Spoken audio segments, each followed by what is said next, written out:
What is up, everybody? My name is Justin. This is Forever Self-Employed. And in today's video, I'm joined with my buddy Joshua. Joshua is a fellow pressure washer, and he does some pretty interesting work. Joshua, how's it going, man? Good. How are you doing today? I'm doing good. I'm so happy that you could join me on the channel because, I found your stuff on YouTube. I was just captivated by it, and I was like, you know what? I got to get this guy on the channel to tell his story. I appreciate it. Thanks for having me. Absolutely, man. So how long have you been pressure washing for, and then how did you get into the business? So I'm going on about 11 years now, down here in Southwest Florida. We specialize mainly here of tile roofs, so I spent a lot of time on roofs. I got into it, I actually moved to Florida. I did roofing construction up north. From my grandma, I kind of found about pressure washing and kind of seeing how big of a thing it was down here. So it was something I was just interested in, and actually went through the yellow pages and found the company that was hiring. Called them up, they gave me a chance, and spent 10 years with them. Went through a few different bosses with them, so parting ways was a lot easier. I knew what I liked from the beginning, and I focused on doing it, knowing that hopefully one day my experience, my time, my effort would pay off in the long run. And I just kept working until it finally happened. Right. So you spent 10 years with one company, and then you transitioned to doing it all by yourself. So what advice would you give for someone who wants to start up a business for themselves? I guess the biggest advice, at least from my own experience, is if you find something that you truly like doing, that it's still work. You're still out there sweating, regardless of what you're doing. Especially if you're in a hot environment. But if you can be happy with what you're doing, even if you're working, a 9-to-5 job for, some boss making $8 to $15 an hour, depending on what you're doing, that doesn't mean that that's where it has to stop, because, you're gaining experience for yourself. Even when you leave that company, they can't take that away from you, so always try and better yourself. Right. So was that transition hard for building your own clientele after that, or were you able to pull some clientele possibly from that other business? It's always hard to, have a new face, a new name. I kind of went the route of naming the company Swans, which is my last name. Me and my girlfriend Tammy, we went in on it together, and really thought hard and long about whether we were ready to invest everything. Our time, our effort, weekends, whatever it needed to be, to pursue something that we knew would greatly benefit us and our children's lives. So the main effort was I couldn't not fail. As long as you do good work, you're good to your customers, you're honest, you're transparent, there's really no room for error. Don't be greedy, work within your means. Other than that, it's really up to you. So my next question, probably one of my biggest questions, is have you ever fallen off the roof, and how do you stay up there so well?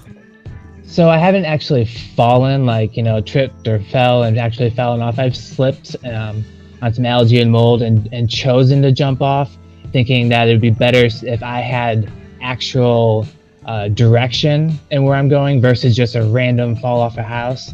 But the biggest thing is don't be overconfident. Myself, I used to rock climb. I'm heavy into parkour stuff, jumping around. So the agility, it's not for everybody, but even if you're not super good balance, as long as you're calm, collective, and just know that, an accident is an accident, no matter how good you are, you could still fall. Just don't get too cocky up there. Right. Do you have any special shoes that you wear to with the grip or anything, or are you just wearing regular shoes up there? Two things about that. Shoes, yeah, there's nothing that's gonna stop the wear or the water, especially if you're doing the kind of cleaning I'm doing. I tried those honeycomb shoes or whatever, indestructible shoes. I actually got the red ones, and they were leaving red permanent lines on roofs. Couldn't get it off. So I stick to Walmart shoes that have a nice grip on the bottom, and I just fluctuate 2 or 3 pairs so they keep dry. On average, if you're buying one pair at a time, they last about a month. That's crazy, man. So in a lot of these clips, it looks like you're pre-treating the roof with something. Do you pre-treat, and what is that you're using? Yeah, of course. Especially down here, the algae growth and the mold growth down here is incredible. What I'm doing is I use a downstream injector. Basically gets you a 20% bleach content You can adjust that by ball valve or tips that open up the injector. I pre-treat with that. It doesn't actually kill and just like bleach out the mold, like it won't turn white and start falling off, but it's enough to release the grip on what I'm cleaning so that I don't have to just blast high pressure. I can use a low pressure amount that's, adequate to what I'm cleaning and, go over it, smoothly that way. Right. And what would you say to people that are going to say, that using pressure on the roof is going to damage it? I mean, to be honest, experience and time and really knowing what you're walking on, you may say, I have a tile roof. Well, I can name probably 6 different types of tile. The age groups, is it a new roof, old roof, how much has it been cleaned? They say, well, you're taking the glaze off. Well, down here in Florida, most houses I go to are 8-10 years old. They've been bleach cleaned 3 times, pressure washed 5 times, so many different variables. If it's a clean house and it has a glaze on it, I shouldn't have to blast it to get it off. If I'm blasting to get it off, it's already penetrated the tile at that point. Right. There's things you can do to stop it. We offer waterproofing, which is something relatively new. It's been around for a long time, but the application to concrete and tile is impeccable nowadays. Same with like driveways and stuff like that. Or like an algae guard, or something like a algicide, something that prevents algae and mold from actually adhering to the tile. It doesn't stop it from getting wet, but it does prevent the algae growth from coming back as quickly. We always recommend, that you protect your investment. Power washing, bleaching, whatever you're doing to it, the sun, it all causes things to break down. The weather down here is crazy. So, sure, some people, it's not for them. It's not cheap, but in the long run, you're actually saving years of tile life, because, a lot of this stuff has UV protective in it. So it helps with the sun, so it protects the roof to last longer in strenuous conditions. Right. And offering some of those upselling services, we talked about this a little bit earlier on the phone.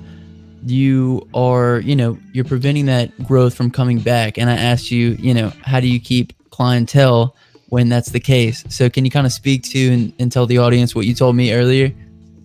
Well, I mean, I think the one thing I've learned over the years is, people like the truth. They don't want to be BS or, walked around the bush. They want to know what's going on and what they can do, especially people who own their houses or live in HOAs. They're sick of getting the letters. They're looking for somebody to come in with a solution to their problems. And sure, cleaning is one way. And, you might say, if I protect the roof, then what happens after that? Well, I mean, the cleaning and protecting is almost the same price. Most of them come with a 3-year guarantee. So within that 3 years, I come back if it needs this or that kind of touch up. I can take care of the house roof while at the same time getting the trust and the respect of that customer to be able to come back and do their driveways, the pool cages, the exteriors. A lot of them have boat docks, and they're out on the water over here. So their friends, their neighbors. It may not even be the person next to them that might get your referral from them, but their parents and their cousins. I feel that honesty, integrity, and looking out for the customer's best need. I mean, there are thousands and thousands of homes down here. I mean, there's so many companies, but for every company, there's 50, 60 additional houses that you can go out and get that no one's ever been to. The person who used to do it doesn't do it anymore. They're floating, trying to figure out what to do. You can be that saving grace, and all of us could have plenty of work. That's awesome, man. That's incredible. And I really wanted you to share that with my audience as well. Joshua, thank you so much for coming on, man. I'm going to leave links to your YouTube channel in the comment section and the description. So everybody, make sure you go click through those links, watch some more of your work, and go subscribe to you. You had some great information that I'm so happy that you got to share with the audience today. Any last words or anything else you want to share before we shut this off? Just be safe, respect to your fellow neighbor, your friends, help out everybody. And, if you can do it, just, tell people that it's going to be all right, help them calm down, because that's what we need right now. All right, Joshua, thank you so much for coming on today. Every guest that comes on the show gets to pick the word of the day. So if anybody's watching this far in the video, make sure you comment the word of the day. What would you like the word of the day to be? Chill. Okay, if anybody made it this far in the video, comment down below the word chill and I'll hashtag you a real one. My name is Justin. Until next time, hustle hard and get that money, baby. Peace.